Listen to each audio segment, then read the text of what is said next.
So we left off by talking about the structure of the neuron. Here's our neuron again. Here are the dendrites extending off the cell body, awaiting a signal. From the cell body, there's the extension of the axon, and then multiple terminals. Importantly, the axon is wrapped in this myelin, this fatty sheath, that increases the conduction of the electrical signal. Between the myelinated axon is cellular membrane, similar to what is found at other parts of the neuron, like the dendrites, the cell body, and the axon terminals. These nodes in between the myelin are known as nodes of Ranvier, and the action potential is regenerated at each node. In this way, the action potential can jump from node to node along the nodes of Ranvier. So how does this happen? Well, let's take a closer look at what's occurring at the cell membrane. So we'll see if we zoom in to the cell body, it's encased in a cell membrane. And this membrane is also present at the dendrites and along the rest of the cell, including along the axon, where it's exposed along the nodes of Ranvier. If the cell membrane is magnified, you can see that it's made up of what is known as a phospholipid bilayer. And this bilayer separates fluid outside the cell from the fluid inside the cell. So in a neuron, what is kept inside the cell versus outside the cell? We'll see that there are these ions, these charged particles within both fluids that are kept separate by the membrane. In particular, two ions that we're going to focus on for now are potassium, abbreviated as K+, and sodium, abbreviated as Na+. As you can see from the graphic, there are more potassium ions inside the cell than outside the cell, and they're separated by the lipid bilayer. But there are more sodium ions outside the cell than there are inside the cell. This difference in concentration of ions inside the cell versus outside the cell, or vice versa, is what's known as a concentration gradient. And when you have concentration gradients such as these, the cell is going to attempt to achieve a state of equilibrium. For this to happen, potassium ions must leave the cell, and sodium ions must enter the cell. In addition to the concentration gradient, because the ions have charges to them, you also get what's known as an electrical gradient, the difference between the charge inside the cell versus the charge outside the cell.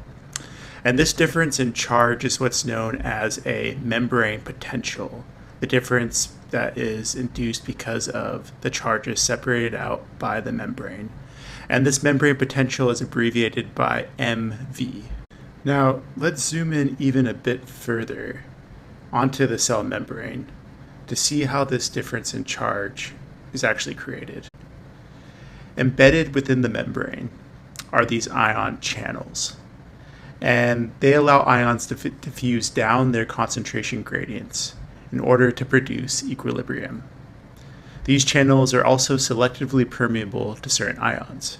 So for example, here we have an ion that is more concentrated outside the cell than inside the cell, very similar to what we saw with our sodium ions.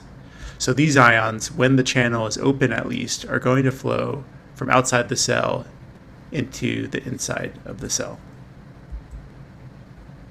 Now, if we look at how these ion channels are expressed within the neuronal membrane in particular, you'll see that there are ion channels that are permeable to potassium in red, and then there are those that are permeable to sodium in blue.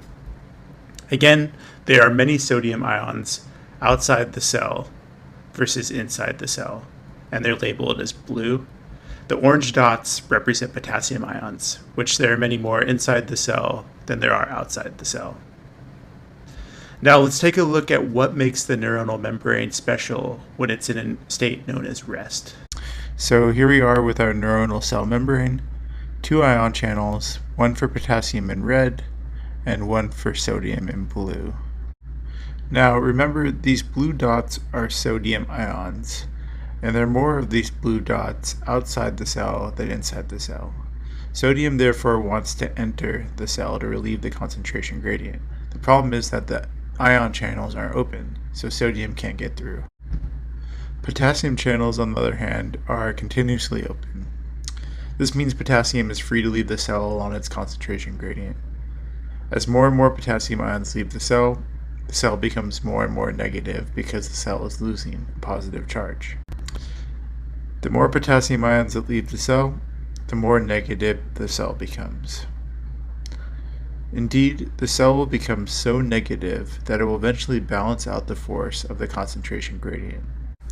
Remember, potassium ions are positively charged, so the negative potential of the cell creates an electrical gradient that attracts the positive ions to the point that their concentration gradient is now canceled out. At this point, where the cells become negative to about -70 millivolts, the neuron is in what is known as its resting state.